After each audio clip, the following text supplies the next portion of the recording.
शोध प्रतिवेदन यानी जो रिसर्च रिपोर्ट होता है उससे लिखने की विधियों की जो विवेचना किया जाता है। या फिर एक और क्वेश्चन आता है, मनोवैज्ञानिक शोध की विशेषताओं की विवेचना आप कैसे करेंगे।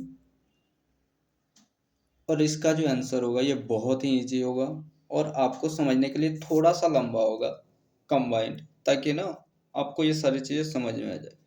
तो चलिए आंसर स्टार्ट करते हैं। रिपोर्ट तैयार करना किसी भी अनुसंधान या सर्वेक्षण का अंतिम चरण होता है।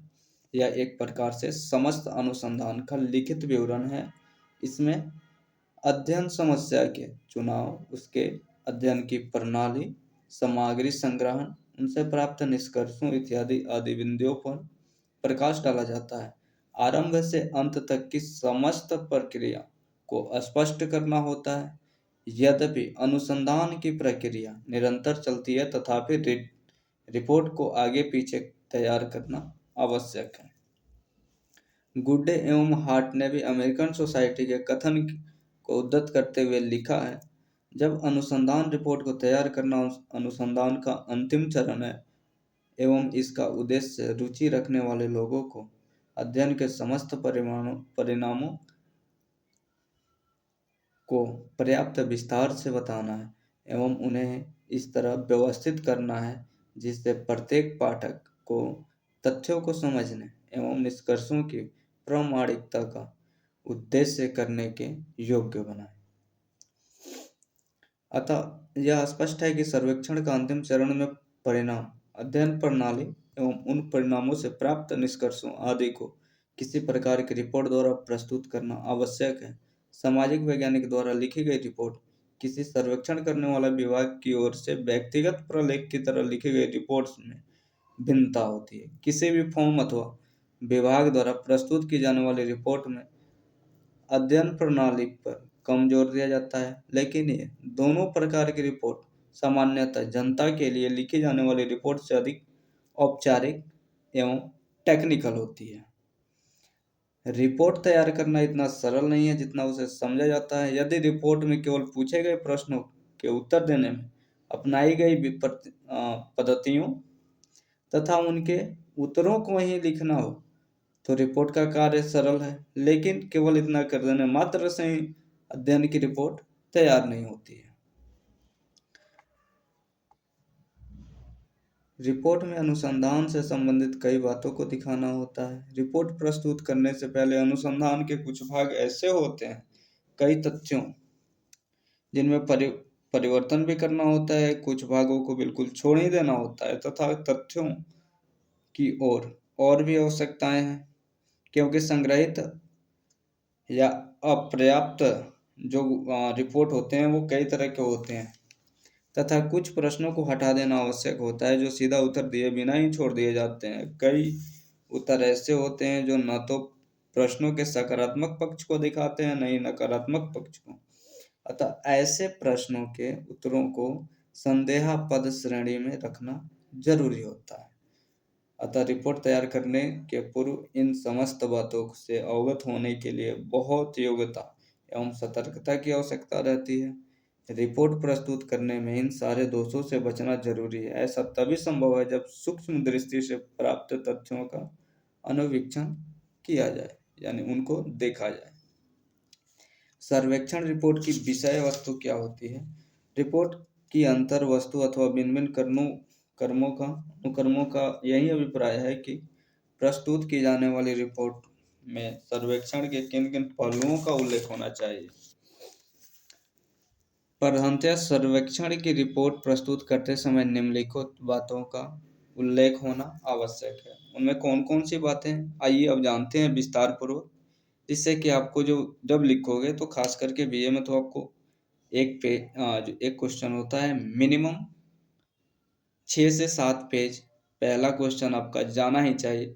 तो मेरा मानना है कि इन बातों का आप खास करके ध्यान रखें, ताकि आने वाला समय है जब आप एग्जाम दे रहे हो उस समय आपको काफ़ी फायदा हो और आपके नंबर मैक्सिमम मिले। इसका पहला है सर्वेक्षण का उद्देश्य। मान लो कि हम कोई भी काम कर रहे हैं, रिपोर्ट बना रहे हैं, तो कोई भी अनुसंधान कर रहे हैं, उसका सर्वेक्षण वो किस उद्देश्य पे है। तो सर्वेक्षण की रिपोर्ट तैयार करते समय अनुसंधानकर्ता को प्रत्येक सर्वेक्षण के उद्देश्य का उल्लेख करना होता है। साथ साथ यह भी स्पष्ट करना होता है कि सर्वेक्षण के परिणामों से किस प्रकार अपने उद्देश्य की पूर्ति करेगा। इस प्रकार रिपोर्ट में सर्वेक्षण के उद्देश्यों का भी विवरण दिया जाना जरूरी होता है। सर्वेक्षण का जो विषय होता है, सर्वेक्षण की रिपोर्ट में यह भी उद्देश्य स्पष्ट होना चाहिए किस विषय का सर्वेक्षण किया गया है। जिसका सर्वेक्षण किया गया है उसका भौगोलिक भौगोलिक प्रदेश अथवा वर्ग का बिल्कुल सही विवरण रिपोर्ट देना चाहिए। सर्वेक्षण के अंतर्गत आया हुआ विषय क्या कोई संस्था, समाज अथवा विशिष्ट भौगोलिक प्रदेश में निवास करने वाला समूह है। जो भी हो विषय, उसका विवरण जो है वो पूर्ण रूप से सही होना चाहिए। इसके आगे है सूचना की प्रकृति। कैसी सूचना होना चाहिए। सर्वेक्षण की रिपोर्ट में यह भी पर्याप्त विस्तार से लिखना चाहिए कि संग्रहित सूचनाएं किस प्रकार की हैं।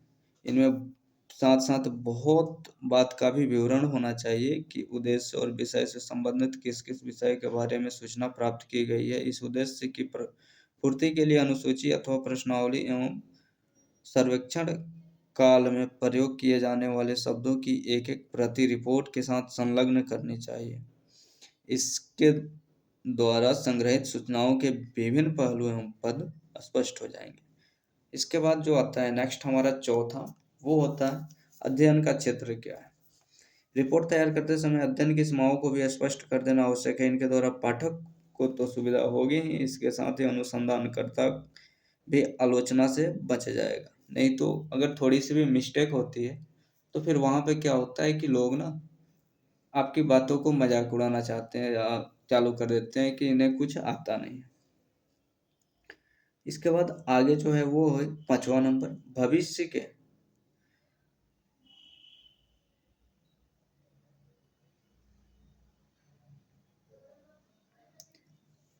के अनुसंधान के लिए सुझाव। रिपोर्ट में यद्यपि विषय क्षेत्र पर प्रकाश डालना प्रमुख है, तथापि अध्ययन का निष्कर्ष देने के पश्चात भविष्य के अनुसंधान का सुझाव भी प्रस्तुत करना चाहिए। अध्ययन के द्वारा कई ऐसी अदृश्य समस्याओं का पता चलता है जिन पर अनुसंधान की रिपोर्ट होती है। रिपोर्ट में ऐसी समस्याओं की ओर संकेत करना आवश्यक है। इसके अलावा अब जो अगला नेक्स्ट है 6वां नंबर, ये समय अवधि, कितना समय लगा रिपोर्ट की सर्वेक्षण की रिपोर्ट में इस बात का भी विवरण देना आवश्यक है कि जो तथ्य एकत्रित किए गए हैं वो किस समय से संबंधित है। नहीं तो हम अभी सर्वेक्षण कर रहे हैं 2022 में, और अभी लोग करंट में जो चीजें बताएंगे वो 1947 वाली बातें नहीं बता पाएंगे। तो ये चीज आपको याद रखना। साथ साथ यह भी दिखाना चाहिए कि कार्य क्षेत्र, जो कार्य है क्षेत्र के कार्य संपन्न करने में कितना समय व्यतीत हुआ है, कितना वक्त हमारा लगा है। पृथक करना अथवा पुनरावृत्ति। रिपोर्ट में इस बात को स्पष्ट करना चाहिए जो सर्वेक्षण किया गया है वह विषय एक स्वतंत्र, पृथक एवं नवीन अध्ययन है अथवा उसी प्रकार के कई अध्ययनों की श्रेणी में से एक अध्ययन है। नवीन अध्ययन का अभिप्राय यह है कि किए गए सर्वेक्षण में किसी सर्वेक्षण की पुनरावृत्ति की धारणा तो नहीं थी। निर्दर्शन या समग्र सर्वेक्षण। रिपोर्ट में स्पष्ट करना चाहिए कि सर्वेक्षण में निर्दर्शन प्रणाली का आधार लिया गया है अथवा पूर्ण समग्र का ही सर्वेक्षण किया गया। सामग्री संग्रहण की प्रणाली। संग्रहण के प्रमुख सामग्री संग्रहण में किस प्रणाली का प्रयोग किया गया स्पष्ट करना चाहिए। सामग्री संग्रहण प्रश्नावली, अनुसूची, साक्षात्कार, अवलोकन एवं वैयक्तिक विषय अध्ययन पद्धति द्वारा किया जा सकता है। इसमें से विषय के उपयुक्त प्रणाली का चुनाव करना होता है। उत्तरदायी संगठन अथवा व्यक्ति। सर्वेक्षण रिपोर्ट में सर्वेक्षण को संपन्न एवं संचालन करने वाले उस संगठन या व्यक्ति का भी नाम देना चाहिए जिसके अंतर्गत यह सर्वेक्षण किया गया। इसके साथ साथ सर्वेक्षण करने वाले एक उत्तरदायी व्यक्ति का भी नाम दिया जाना वांछनीय है। संगठन एवं सहयोग जो नेक्स्ट है हमारा। नेक्स्ट में सर्वेक्षण की रिपोर्ट में सर्वेक्षण कार्य में लगे हुए व्यक्तियों के संगठन एवं सहयोग का विवरण देना वांछनीय है। व्यक्तियों के जो संगठन प्राथमिक सामग्री का संग्रहण, संपादन, संकेतन एवं सान्यन आदि कार्य में लगा है, उसका रिपोर्ट में विवरण देना चाहिए। व्यय को बताना, मतलब कितना पैसा लगा है। विभिन्न पदों पर होने वाले व्यय की रिपोर्ट में निर्देश कर देना उपयुक्त है। व्यय को विभिन्न शीर्षकों के अंतर्गत लिखना चाहिए, जैसे प्रारंभिक तैयारी क्षेत्र, कार्य क्षेत्र, निरीक्षण, वर्गीकरण, सारणीकरण, विश्लेषण, विभिन्न प्रकार के कार्यकर्ताओं पर श्रम व्यय, सामग्री का सांख्यिकीय विश्लेषण। रिपोर्ट के अनुसार गणनात्मक तथ्यों को स्पष्ट करने के लिए सांख्यिकीय प्रणालियों का उपयोग आवश्यक है। रिपोर्ट में सामग्री को संक्षिप्त, सरल और बोधगम्य रूप से प्रस्तुत करने के लिए ऐसा करना आवश्यक है। इसके साथ साथ रिपोर्ट में तथ्यों को अधिक स्पष्ट करने के उद्देश्य से इसको उपयुक्त चित्रों एवं रेखाचित्रों द्वारा प्रदर्शित करना चाहिए। विवरण का उल्लेख, रिपोर्ट में विभिन्न बातों का उल्लेख करना अत्यंत आवश्यक है। उदाहरण के लिए सर्वेक्षण से संबंधित प्रकाशित विज्ञानों एवं प्रपत्रों का उल्लेख होना चाहिए। अब इसके बाद आ जाता है हमारा रिपोर्ट निर्माण का क्रम, step in the preparation of report. तो विज्ञप्ति के निर्माण का संयोजन होता है, ये निम्न प्रकार से होता है। फर्स्ट हो गया हमारा प्रश्नावली, यानी इंट्रोडक्शन। इसमें अध्ययन का सामान्य परिचय दिया जाता है, और जो सामान्य परिचय होता है वो उसमें लिखा क्या किया जाता है, बैकग्राउंड ऑफ द प्रॉब्लम, यानी कि समस्या की पृष्ठभूमि। उसके बाद डिस्क्रिप्शन ऑफ प्रॉब्लम, यानी समस्या का विवरण। ऑब्जेक्ट ऑफ स्टडी, तीसरा, यानी अध्ययन का उद्देश्य। चौथा हो गया अध्ययन का मुख्य दृष्टिकोण, यानी main view point of study. छठा हो गया अध्ययन की सफलता, सक्सेस ऑफ द स्टडी। सातवां हो गया अध्ययन की सीमाएं, लिमिटेशन ऑफ स्टडी। आठवां हो गया अध्ययन संबंधी अन्य जानकारी, other information ruled to the study. और जो दूसरा इसका क्षेत्र, ये होता है अध्ययन क्षेत्र। इसमें अध्ययन क्षेत्र के विषय में जानकारी प्रस्तुत की जाती है। तीसरा हो गया निर्देशन, यानी अध्ययन के लिए निर्देशन किस प्रकार लिया गया, निर्देशन की सामान्य विशेषताओं का भी वर्णन किया जाता है। चौथा हो गया अध्ययन पद्धतियाँ, द मेथड ऑफ स्टडी। पांचवा हो गया अध्ययन से प्राप्त तथ्य, यानी facts as revealed by the study. छठा हो गया सामग्री का विश्लेषण एवं निर्वाचन, यानी analysis and interpretation of data. सातवां हो गया उपसंहार, यानी कंक्लूजन्स, माफ कीजिए, कंक्लूजन। और इसका जो, इसमें भी तीन तरह के होते हैं। ए हो गया हमारा सामग्री का मुख्य तथ्य, जो कि कंक्लूजन में हम निकालेंगे। दूसरा हो गया निष्कर्ष, और तीसरा हो गया सुझाव। सुझाव भी दो तरह के हो सकते हैं। फर्स्ट हो गया हमारा सूचनादाताओं का सुझाव, और दूसरा अध्ययनकर्ता का सुझाव। आठवां नंबर होता है परिशिष्ट, यानी कि अपेंडिक्स। इसमें भी कई तरह की चीज़ों का उल्लेख होता है। उसमें पहला हो गया अध्ययन क्षेत्र का मानचित्र, यानी map of the field study. उसके बाद दूसरा हो गया हमारा निर्देशन का विस्तृत विश्लेषण, डिटेल्ड एनालिसिस ऑफ सैंपल। तीसरा हो गया तथ्य विश्लेषण का चार्ट, यानी डाटा एनालिसिस ऑफ चार्ट। चौथा हो गया अन्य सामग्री, यानी अदर मटेरियल्स, अगर जरूरत हो तो। पांचवा हो गया अध्ययन यंत्रों की एक एक प्रति, यानी one copy of the study tools. छठा हो गया पुस्तक सूची, यानी बाइबिलोग्राफी। अगर कोई भी हम रिपोर्ट तैयार करते हैं तो उसकी रिपोर्ट को तैयार करते समय कुछ मेन बातें होती हैं, उसको रखना होता है। वो क्या क्या होती है। फर्स्ट हो गया विज्ञप्ति तैयार करते समय एकाग्रित होकर शांत एवं धैर्य से काम करना चाहिए। किसी भी प्रकार की जल्दीबाजी नहीं होनी चाहिए, नहीं तो थोड़ा जल्दी में काम बिगड़ने की संभावना ज़्यादा होती है। दूसरा हो गया सामग्री को उपरोक्त वर्णित क्रम के अनुसार व्यवस्थित कर लेना चाहिए। तीसरा हो गया भाषा सरल एवं स्पष्ट होनी चाहिए ताकि लोगों को समझ में आ जाए। चौथा हो गया तथ्यों को प्रस्तुत करने में संबद्धता होनी चाहिए, यानी कि सारे एक दूसरे से कंबाइंड हो, यानी जुड़े हुए हो। पांचवा हो गया तथ्यों को तार्किक क्रम यानी लॉजिकल सिस्टम में प्रस्तुत करना चाहिए ताकि लोगों का ध्यान ना भटके वहां पे।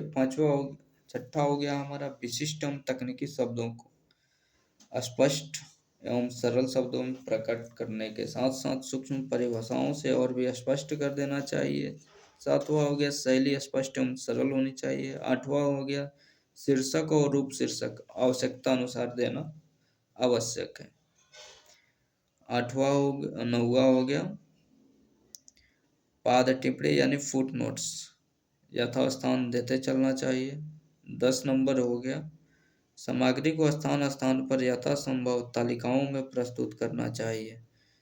11 नंबर हो गया जहाँ आवश्यक हो रेखा चित्र चित्र फोटोग्राफ मानचित्र आदि द्वारा सामग्री का प्रदर्शन होना चाहिए। 12 नंबर हो गया पाद सूचनाओं को चिन्हों जैसे डैगर एस्ट्रिक्स लेटर